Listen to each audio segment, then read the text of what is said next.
Sur l'ensemble du territoire, vous avez 30 km en toute sécurité, à pied, à vélo, pour pouvoir visiter les nouvelles étapes que nous avons mises en place, parce que le but c'est aussi de visiter le territoire, d'aller voir les églises, d'aller voir certains bâtiments, d'aller voir les cœurs de ville, d'aller voir ce qui se passe concrètement sur le territoire. Alors la commune d'Allegna, c'est une commune qui compte un peu plus de 3500 habitants et qui se trouve dans la seconde ceinture de Perpignan. Une position stratégique, donc dans un cadre qui est près des stations balnéaires du littoral, mais qui a préservé son authenticité. Ce qui marque le visiteur, ce sont les caves écoiffiers. Ce sont des caves qui ont été construites à la fin du 19e siècle, dans lesquelles on se trouve. Là, on est dans la rotonde, c'est l'entrée principale des caves. Ce sont les premières caves mécanisées du département. Ça a été un lieu un peu de recherche agronomique, d'innovation et de production de vin.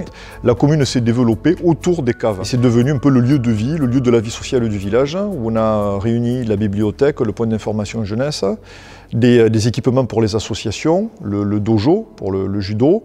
C'est vraiment très central. On a tout près d'ici le jardin Tolera, qui est un jardin romantique, un espace boisé. Et ensuite, ça peut être ici le point de départ vers toutes sortes de balades, puisqu'on n'est pas très loin de l'étang de Canet, de Canet-Saint-Nazaire par le chemin de Las Ribes. C'est le cadre idéal pour le public familial. Et puis on peut, tout au long de l'été, profiter d'animations gratuites. Chaque visiteur, chaque touriste qui vient ici, en général, repart avec de très bons souvenirs. On possède une histoire de plus de 1000 ans. C'est un vieux village avec un vieux centre-bourg. Le patrimoine, pour qui veut y porter son attention, est assez riche parce que en quelques centaines de mètres, vous avez le château du village qui aujourd'hui est privatisé, l'église Saint-Christophe qui est vraiment une belle église, la chapelle du Paradis qui est le long de la Gouille de la Mare et que vous découvrirez en passant en vélo. Arrêtez-vous pour regarder son architecture et ce lieu qui est vraiment très sympathique et très paisible. Le Mec de l'Aspre, c'est notre place du village. On a vraiment tous les commerces de proximité qui offrent leurs services aux Cornéllanais bien sûr, mais aussi aux visiteurs qui peuvent passer en vélo ou en voiture avec tous les parkings qui sont autour. Et d'ailleurs cette place a une vocation à être développée parce que on veut non seulement l'embellir, mais on veut aussi que les gens y viennent pour passer un bon moment.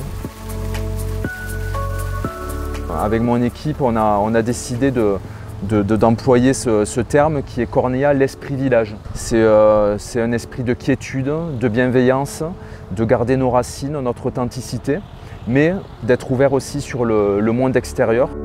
Arrêtez-vous, vous découvrirez le dernier village du pourtour de Perpignan dans lequel vous allez voir une façon de vivre très particulière. Si c'est l'après-midi, vous verrez des pétanqueurs sur la place Jouet. Vous verrez quelques maisons remarquables avec des façades en cailloux qui ont été rénovées, une activité de poney sur la route de Saleil. On a ensuite paintball, une activité pour les jeunes enfants qui est très féerique.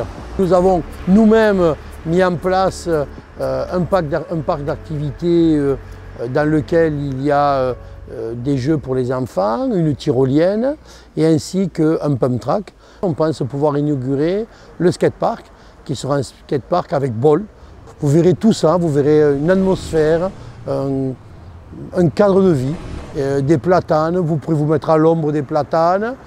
Voilà, mais venez, vous verrez.